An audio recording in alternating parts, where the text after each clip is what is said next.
Hi everyone, welcome to the 5th episode of Sickening Spotlight. It is going to be a wonderful time. I'm going to be your host. I am the creator and videographer, web designer here at Sickening Drag Performances. My name is Reid, and you can find me on all my social media at Electric Reid, right here on Instagram and everywhere else.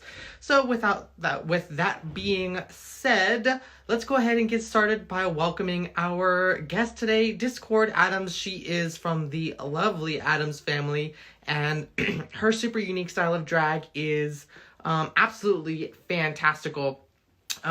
Just want to go ahead and give a quick shout out to Sickening Sites. We just launched a new service here on Sickening Drag Performances where we allow you as queer and drag artists to get a all new sickening website for as little as $30 and as little as 72 hours. Please go to sickeningdragperformances.com and click get my website to go ahead and check that out. We've done sites for a lot of cool people, and we'd be thrilled to have you in the Sickening family. But without further ado, let's go ahead and welcome. Yay! Let's see what she has for us today. Hello. Hello. How are you? Oh my gosh, I love that green eye, girl. Oh, thank you. How's it going? Girl, I have been spending a lot of time, learning because, a lot of people are offering like these online courses now, like free of charge. Yeah. And so I've been doing a lot of those. They have one that's like, what is it? They have one that is like video editing. So I was like going to do that masterclass. It's really cool. What have you been doing to keep busy, Miss Thing? So much. I love quarantine. I love it. I want it to go on longer. Oh, really? I don't have to 34 days in and you're still not through? I don't have to go to work. Are you kidding me? What do you do? What's your day job? Well, my day job is work, but it got shut down because I was like a receptionist at like a salon. And like, you can't be work. Okay. And then I was also I work at Lips, which is that drag queen restaurant. So can't serve people food. So it's like, yeah, it's true. Now I'm home and it's great, and I can play guitar, and I can I can edit videos, and it's great. I can do everything. Yeah. I can work out. I can read books. Oh my God, yeah. I was caught off guard by one of the boy pictures you posted earlier today, and I was like, oh, is that Discord? Oh yeah. Work, bitch. Yeah, it's I love quarantine. Put me in my feels today, mama. But okay, so we're a little over a month in. Last time I saw you in person was at Austin Drag Festival, which was a great little cute kiki. I want to go back, but I did invest a lot of my own money last time, but hopefully they'll be able to sponsor my trip this time to go ahead. Worth it, yeah. It would be so like I got met so many great entertainers, so many great people that time, and I just would love to do it again. So tell me a little, so as someone who has a little bit maybe more influence in the drag community than most, how would you say that like this whole quarantine has affected like drag as a whole, as a craft? And do you think it's going to continue to affect like drag going forward after this pandemic? Oh, I have a lot of opinions about this. I'm really excited about it, actually. I think it's just a whole... Oh, so many things. Sorry, my brain's going... One at a time. List them off, girl. I want to hear them. It's changed drag so much, and it's kind of flipped certain roles around. Like, now you have to be, like, extra creative. Right. And to make digital content that's interesting and fun for the viewers and fun for yourself. And it's like a digital revolution almost. Like you now are fully funding yourself. You are becoming a fully realized version of yourself through these performances. Like there's no expectation almost. So it's like we're all starting at the same spot.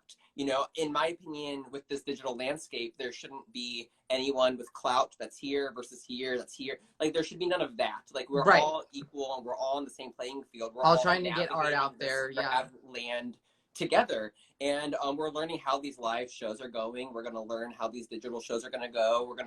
And it's a learning curve for everybody. And it also shows me, I'm having so much fun, like, watching all of these live shows and these pre-recorded shows, because it's showing me exactly who everybody is and exactly like where their creative brain goes and what they want to give to the world. Because you only have this much of a square of a viewport to show people your art, and so you have to make it very clear what you're about. Yeah. In that way. Exactly. What you're about, what's going on in your brain, what makes you have fun, what makes you angry, what makes you sad, whatever you're feeling, you're able to channel it into that little square and make it accessible for people. And it's so fucking cool. And I've been having more fun with drag during this quarantine than I've had in the last year. Like, aside from my band, like, you know, my band is my favorite thing, and this digital back is my second favorite thing. But like, just lip syncing drag, I was like getting so bored at performing at the clubs, because like, I've been doing this for a long time and I love drag. It's a very repetitive structure, and it's like a lot of times, like, once you go and you have a chance to perform, like, you know, if you've been performing long enough to be able to go out and perform like maybe 100 or 200 songs in front of a crowd, like, you know which ones make the tips. And so it's like, at that point, it's like limiting creatively, because it's about, okay, do I want money or do I want to do my art? And so a lot of times that can be a conflicting thing.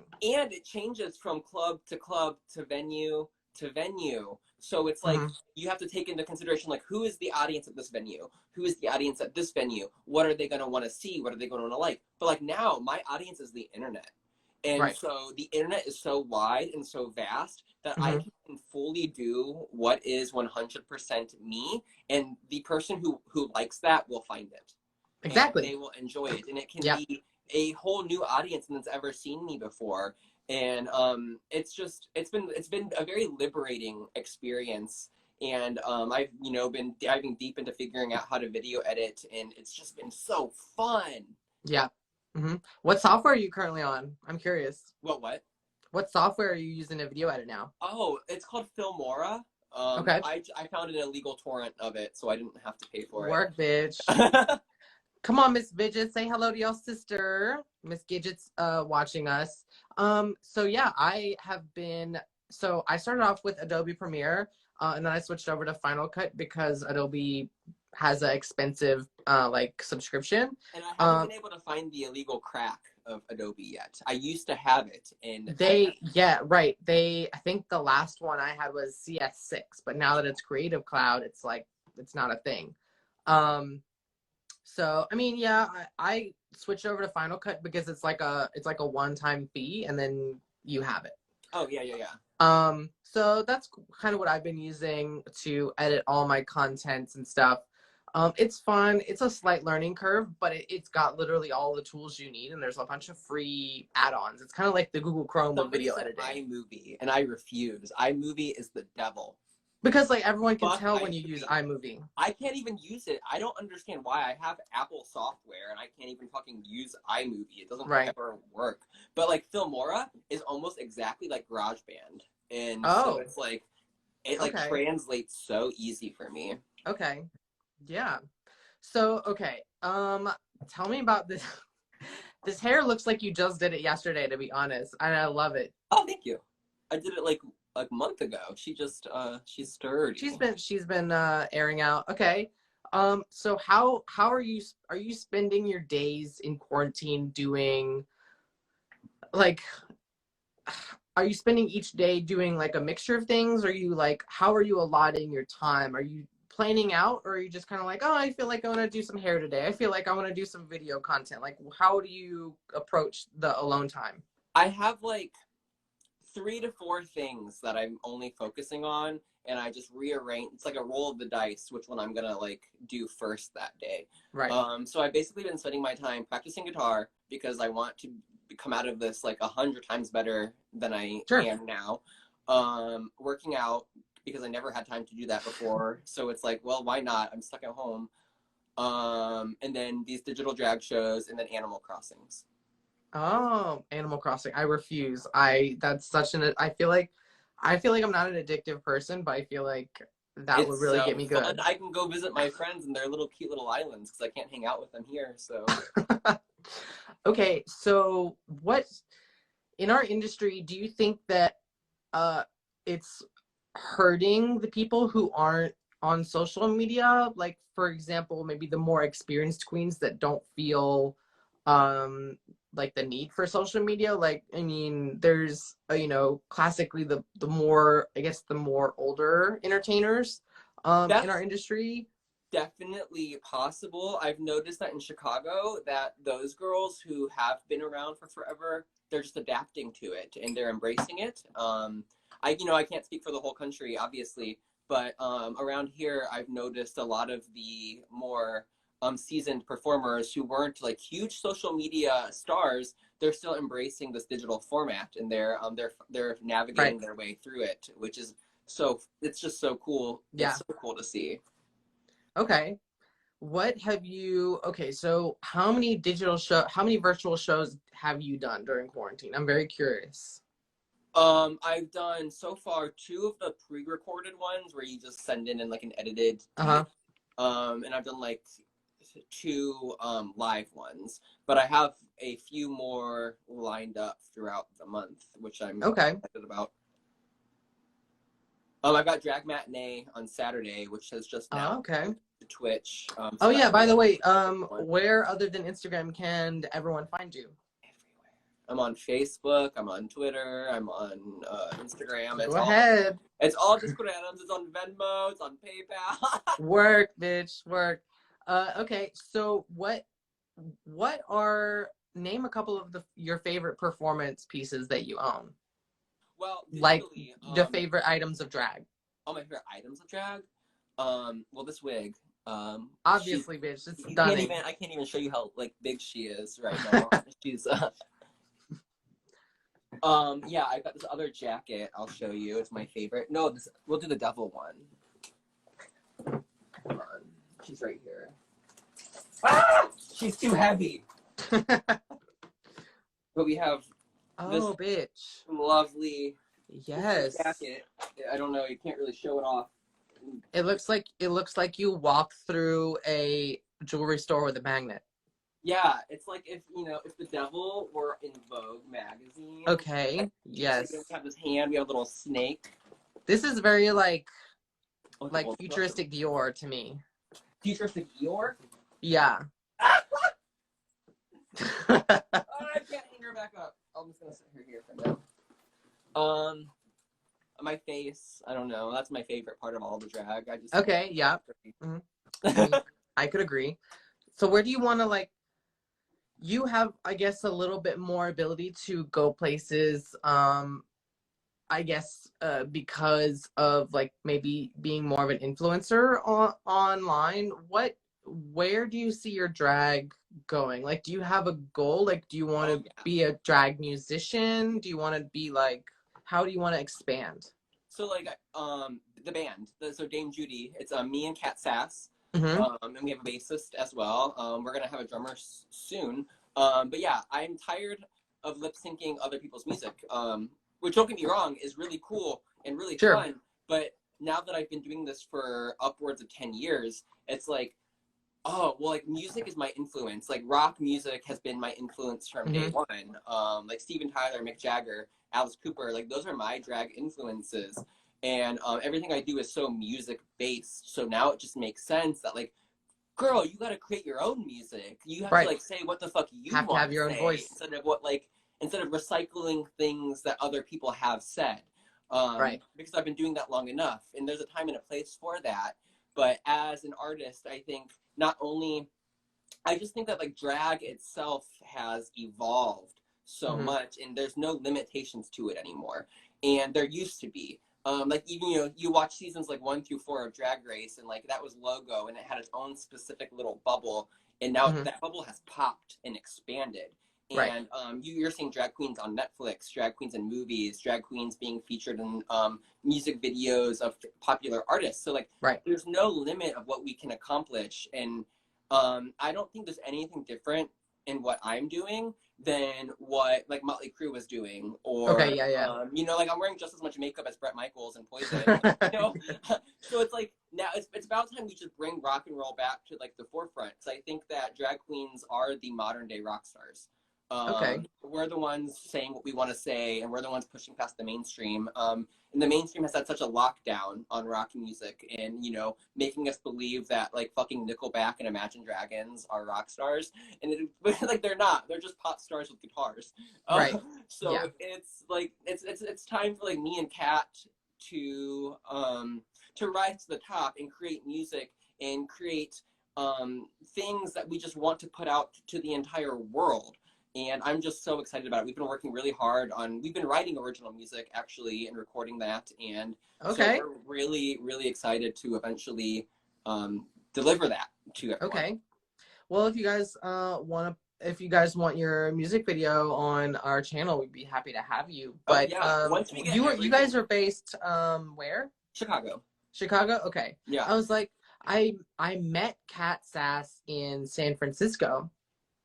So I wasn't sure. I didn't know where she was from. Kat's so everywhere. Kat, yeah, I know. We exist she is across the country. Yes, all the time. And she's absolutely incredible, so sweet, and I can't wait to see more of her.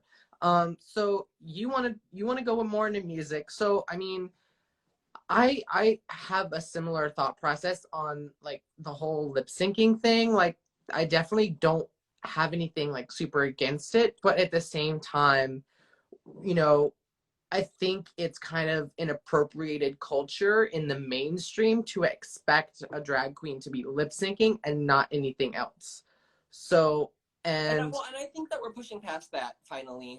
Yeah. You have like Trixie Mattel, who creates incredible music, incredible like real genuine music, and not just drag. Like there's music and there's drag music.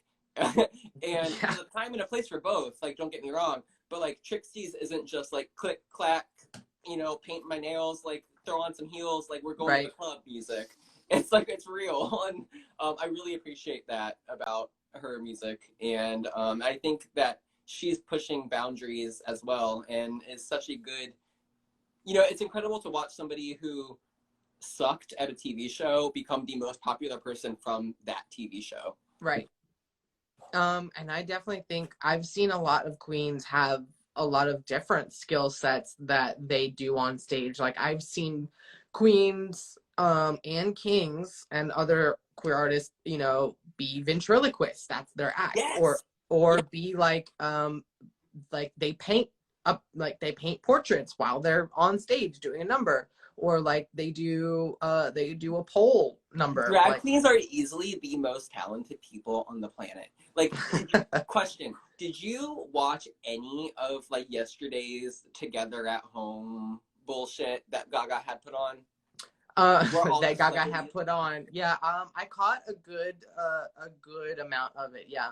It was so mind-blowingly terrible that I couldn't believe it, because if you think about Explain. Okay, because if you think about it, that Together at Home show was the equivalent of Bitch Pudding's digital drag. Right. But for celebrities. And then you see what everybody does drag-wise. And, like, so like, have you watched Bitch's Twitch show or any of the era? So, like, you see what all of these drag queens put on by themselves with their iPhone, a video editor, and a ring light in their apartment. And they are able to create these full-on music videos, full-on visually performance pieces. And then you just see a bunch of fucking dumbass white celebrities with their acoustic guitars sitting in front. But I'm sitting in front of like all of this Tool right now. But, like, these celebrities are just sitting in front of their like white wall with all their Grammys on it, with an acoustic guitar, singing some song that they wrote 3 days ago with four somebody else's song about love. Like, it's fucking dumb. It's like you put on a little bit of eyeliner, a little bit of contour, and you sing Smile Because Your Heart Is Aching. Like, okay, we get it, but, like, you have millions and millions and millions of dollars and endless supplies to create something interesting for the public, and you can't do it because your team isn't with you.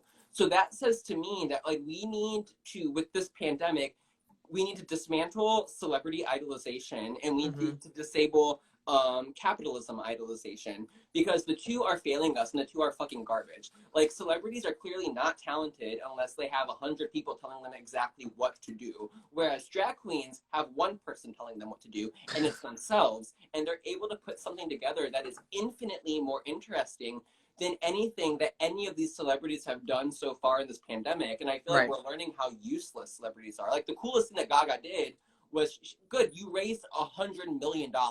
That's awesome. That's useful. But everything else that I had to witness for that $100 million was fucking dumb as fuck. Go off, sis. No, yeah, I mean, that's definitely, I definitely can see why, like, celebrities, I mean, it's like, once Like, you I did pass this a hair certain level. myself. I did this makeup myself. I put together the song. I edited the music video. Like, I did literally, the only thing I didn't do was film it. But, like, I did 99.9% of the rest of it. And the celebrities do 1% of that. They're Right. just there. They're the puppets. They're literally just, they're just little Hollywood puppets Yeah, doing literally, what exactly. But whoever it's tells also them what like, to do so they can give whatever message they need the public to receive. yeah, and it's more about like, oh, like them being celebrities basically enables them to be lazy, I feel like. Yeah. Oh, absolutely. And I Absolutely. feel like that's really the heart of why, like, there wasn't much motivation behind those numbers. But I literally just saw a TikTok today. Scott Hoying, he's Pentatonics. I don't know if you know who he is. I love pentatonics. Yeah, so he is making all of these like original TikTok sounds that are really acoustically quite great, and then putting doing all these really ridiculous TikToks that take a lot of effort. Like, he was standing on like a ladder in his most recent one, and he had like his like Afghan like taped around him and taped up to the doorway, and I'm like, this is like what we want to be seeing. Like, even if it's like quirky or like, you know, Yeah, even camp, some but like kind we of want to see effort into something it. with effort, you know. Mm-hmm. Yeah. Okay, so I feel like you haven't got to ask me anything. Do you have any questions for me about sickening or anything like that? Oh yeah, like how's it been going for quarantine with you? Like, how's it, like, interviewing drag queens digitally?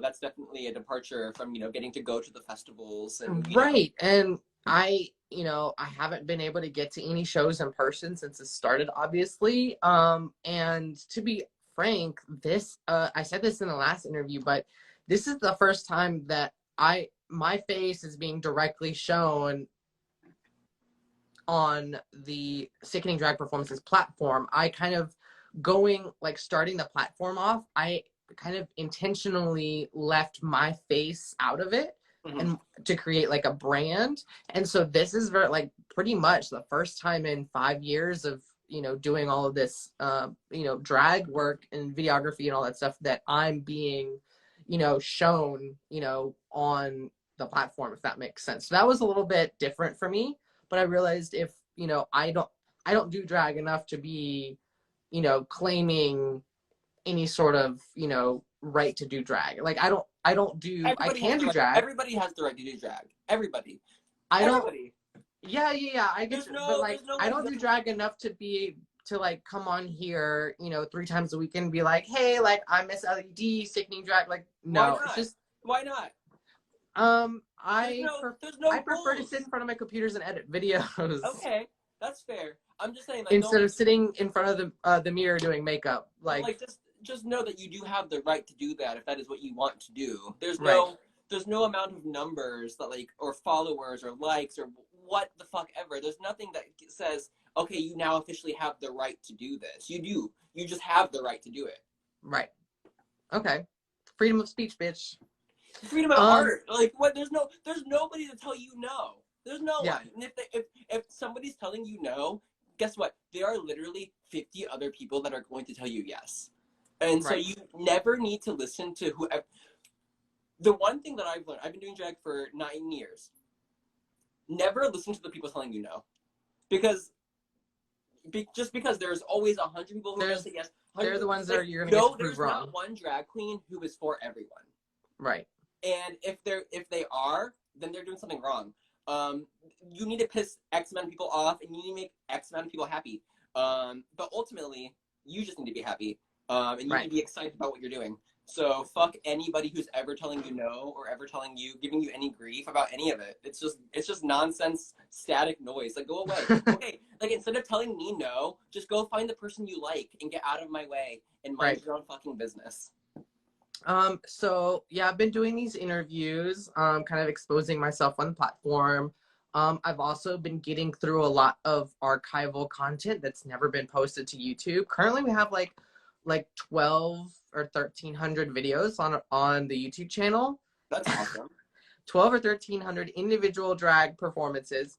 And I probably have about 300 more that haven't even seen the light of day yet.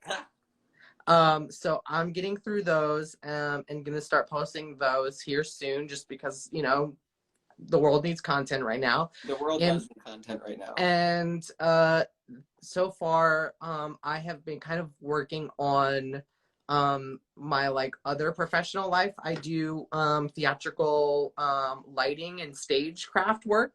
Oh, that's awesome. As my day job. So a lot of times I work backstage at theaters, or programming for you know, plays or musicals, that kind of thing. And I recently just moved to Pennsylvania, Lancaster, which is about an hour outside of Philly. So I'm really looking forward to going and spending a bunch of time in Philly, DC, and Baltimore. Such good drag there. Right. And even hopefully Pittsburgh once or twice. I know that Pittsburgh is huge for drag too. So because we used to live in Akron, so Pittsburgh would be the closest area that had the drag that best suited our performance style. So we used to go out and perform out there a lot. It was so much fun. I love the Pittsburgh. I miss the Pittsburgh girls a lot. What do you think so as someone who's, I've never been to Philly ever in my life. So as someone who's never been there, like, what do you say are like from your experience, what are the intricacies of the drag scene in Philly? Is there anything? I've never been to Philly. I just know that like Porcelain is from Philly. Oh, you know a bunch of girls from there. Yeah. Okay. Like Ariel Versace is from Philly, Porcelain's from Philly, and she does like cool, like literally will like hook herself, like literally like take hooks and dig them through her skin and like hang from the sky and like. Okay, work. So fucking cool. So Cirque du Soleil, basically. Yeah.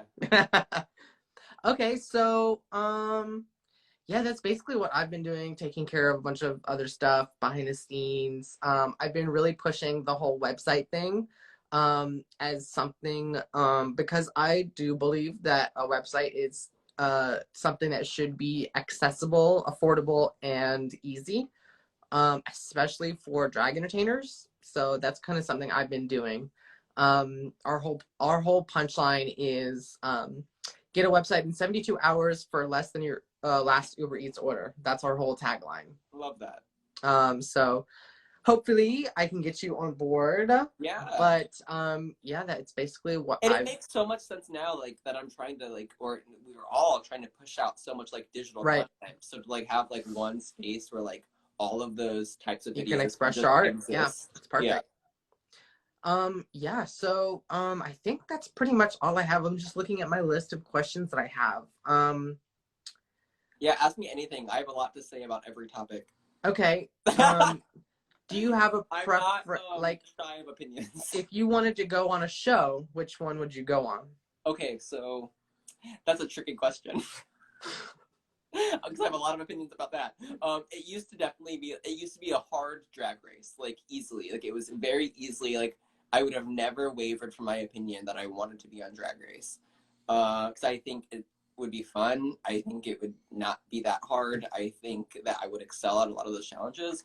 But now, you know, the more seasons we go on, we're learning that RuPaul is a transphobic fracker. So it's like, I don't know, like, look at me. I clearly don't align myself with transphobic people or fracking people or anybody who's doing things to harm the earth, the globe, humans. So it's like, damn, like, I wanted to be on your show and help at all of that. So now it's like, I don't know, I can't do that because it would go against everything that I firmly believe in. Right. So now we have to move into the Boulet Brothers world But I don't like Fear Factor, so it's like I don't know. I don't want to eat bugs. I just want to like eating bugs doesn't make me a better drag queen, but like doing some dumb fucking, like doing a dumbass like dance challenge to like a rusical, like that's stupid, but I get like the merit from it. But I'd rather going off of that, I want to pause you for 1 second. Aja shed some really good light on that particular thing, because Aja's one of the only people that I feel like has successfully kind of separated herself from the franchise. Yes. As kind of like a queer person of color musician instead of a drag queen who is a clown from Drag Race. Yeah, absolutely. So, and she was like, you know, the way that they classically depict all these girls on the show is basically, you know, number one, it's priority for a mainstream audience. So what we're seeing is white cis gay men who slather on makeup and act like clowns. Yeah. Point blank period. So like, and that's now, kind of like Disney has somehow gotten their dirty little paws on Drag Race. And so that's how I know everything's going downhill. Right. Like, and it's like each season is becoming less and less memorable. Yeah. Because you have me fucked up if you cast me on that show and then ask me to dress up as Elsa. Right. For what reason? There's no no, I'll go on Dragula. It's good. It's but it's like, here we are. Here we are over halfway through season 12, and literally on the very beginning of this call, the first, like, when we were talking about stuff, you were like, oh, like, season 2, 3, and 4. And it's like, these are memorable seasons. These are memorable girls. These are girls that are still working and we still talk about on a regular basis in the drag community.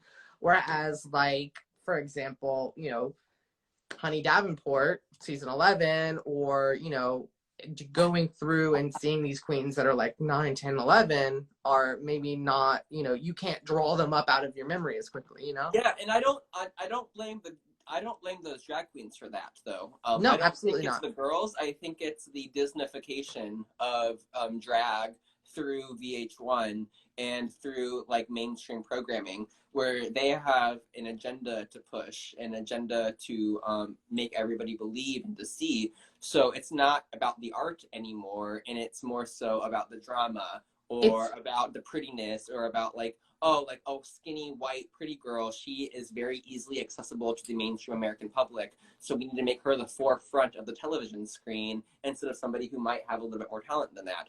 Right. There's a lot of like politics essentially that go into it now, that it's a very, very extra hyper mainstream TV show.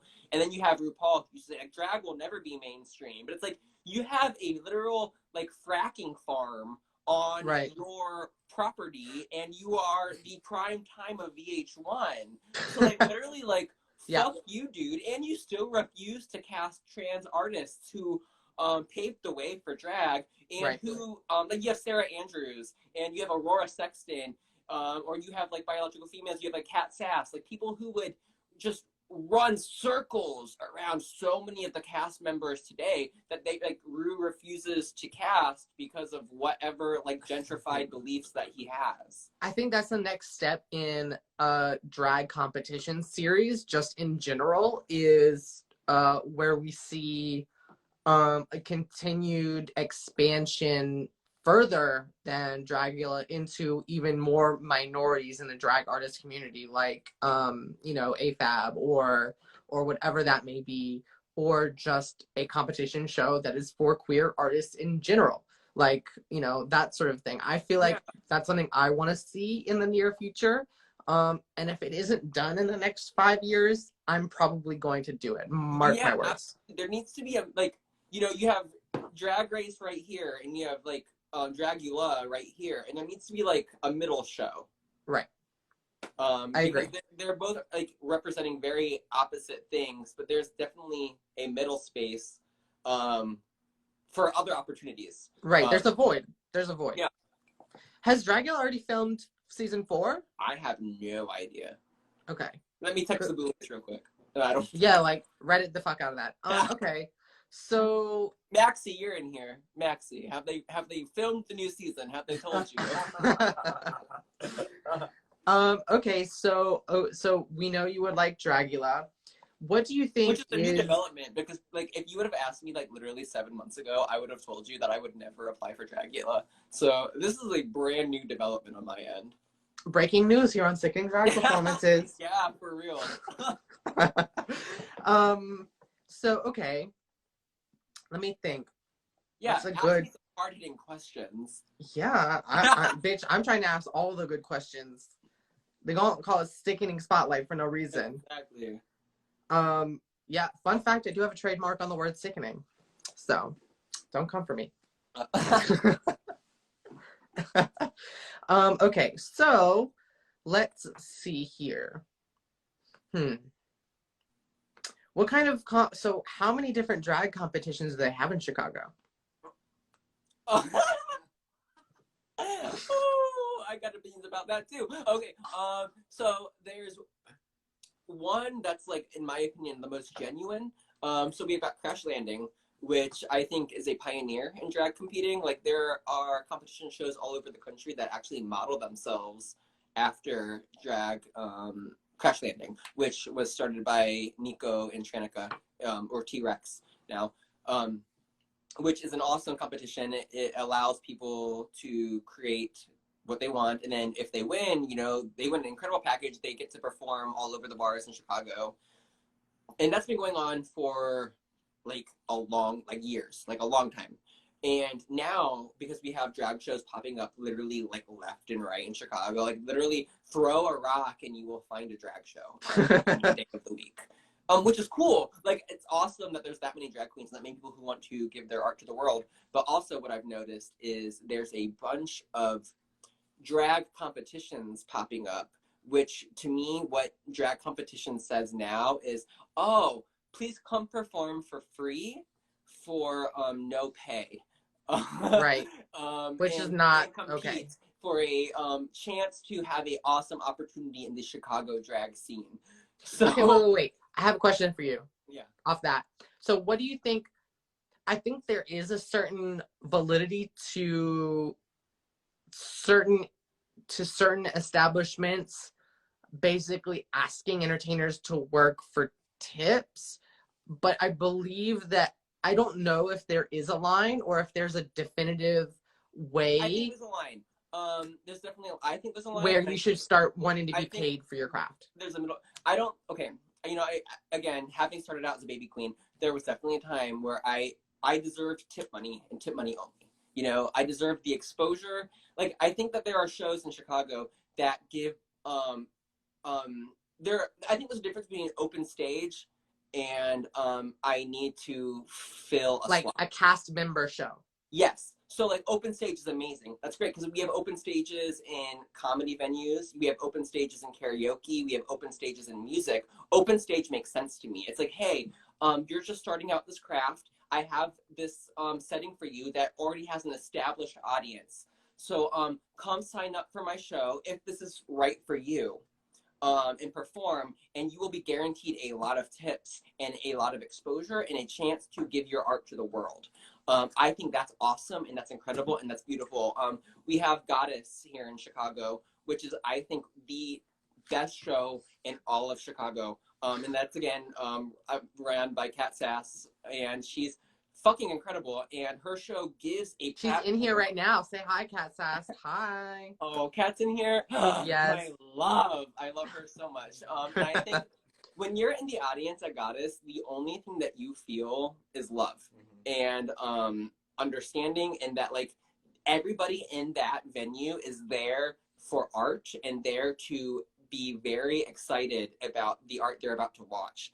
And it's giving so many queens a chance to present their art in a very beautiful way. But then you just have, when you're in the audience, you feel it. And then when you go to like 100 other competition shows, it's like, okay, like we don't need 72 competition shows in one city. It's like at some point you're just capitalizing on drag, on free art and free artistry. Right. And there's just a difference between that. And I think, you know, Goddess is giving people opportunities and then there are competitions that are taking away opportunities. Yeah. Okay. So, do you have any business ideas around drag? I have been asking everybody this, and I recently went to this art kind of exhibition when I was, you know, had all my stuff in my car. I was driving up from South Carolina to PA, and I stopped in Charlotte, North Carolina, and someone told me to stop by this art thing where basically there was an art grant that basically gave a select group of artists like a 12 by 12 space to do whatever art they wanted. And then they had a month where the exhibition was open, and then it was like a bunch of exposure for these artists. So I feel like that would be something really good for drag artists, especially like emerging costume designers or, you know, a hairstylist or something like that. I was curious if you have had any ideas about, you know, how to highlight drag or drag art in a unique way.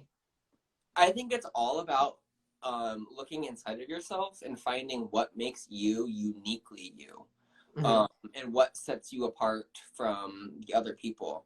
You have to find that within yourself, and then once you find that, then you're able to express that in ways in which you can market yourself to everybody.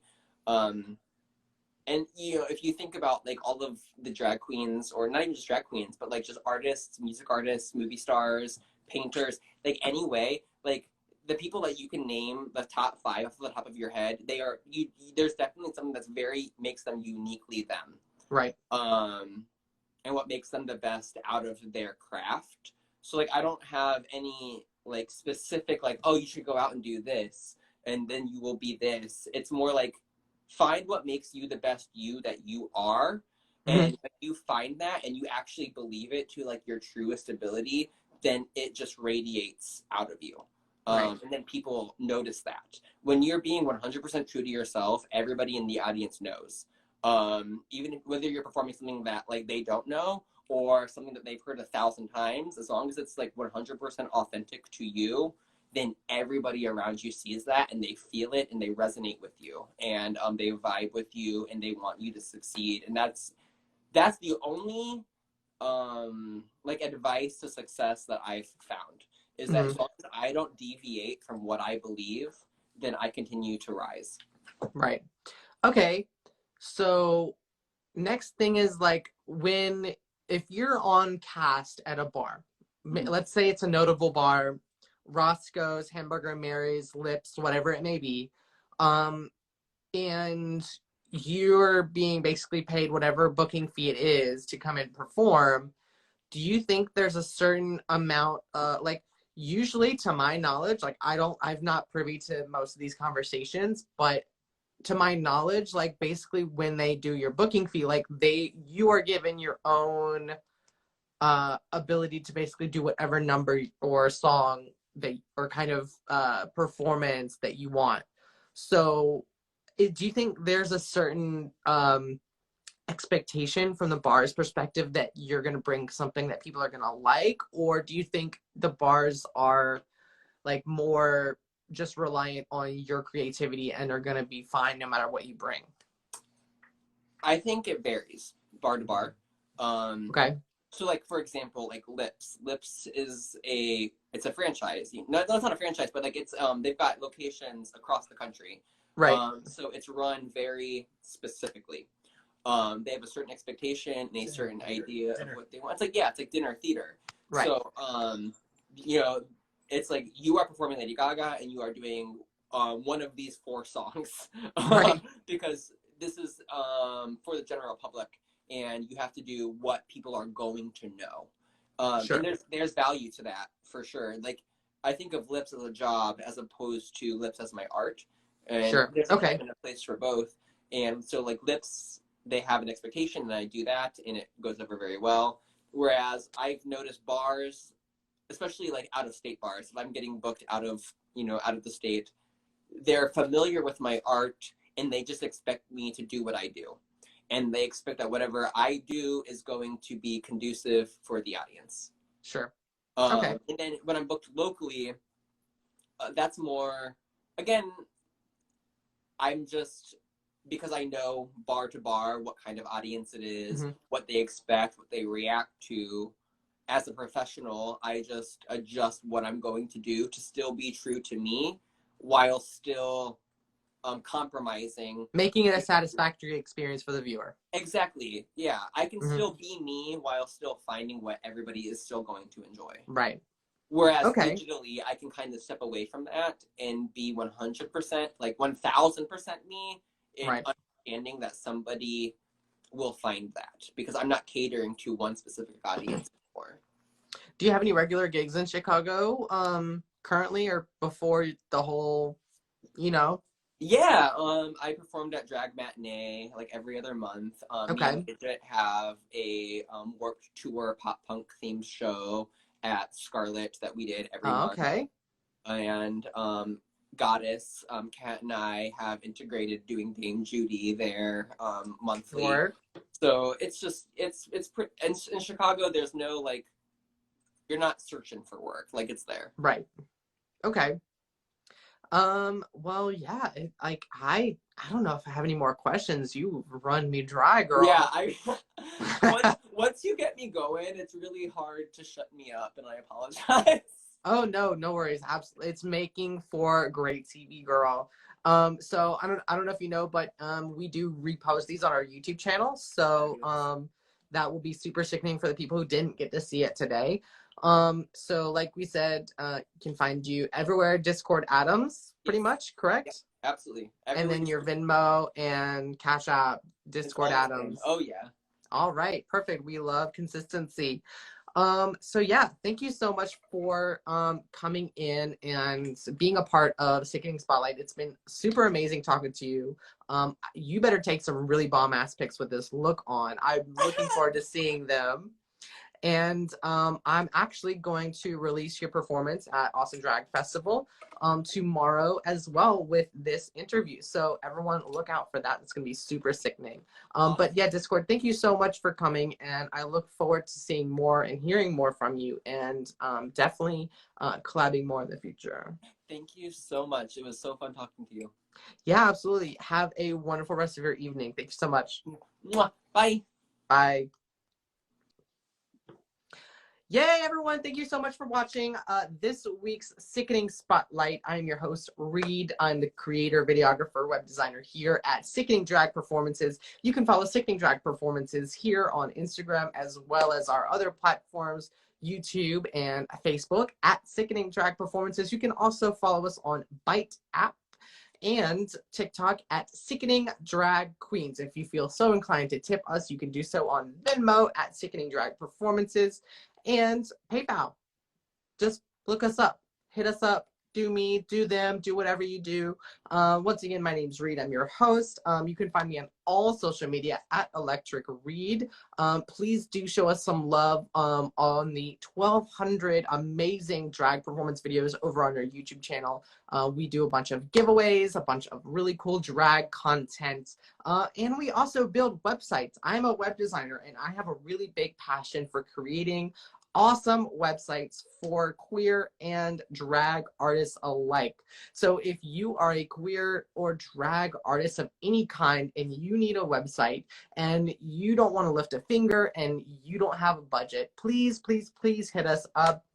The link is in our bio for that. But our whole thing is, websites shouldn't be optional. Websites should be something that everyone has to showcase their art. And they shouldn't be hard. They shouldn't require you to be technically savvy. And they shouldn't be high maintenance. So that's why I'm here, and I've started Sickening sites. So please go to bit.ly/sickening sites to see all we have to offer. We've done sites for rugirls, we've done sites for people like Miss Toto, Vetus Envy. The list goes on and on, ladies and gentlemen, and those on the gender spectrum. Please do go, because we are offering your website to be live in as little as 72 hours and $30. That's less than your last Uber Eats order, guys. So it's an opportunity you can't miss on I'm super excited to embark on this journey with all of you guys. So please, please, please do go check us out there. It's going to be super amazing. And until next time, Sickening Spotlight, I will see you guys next time. Bye.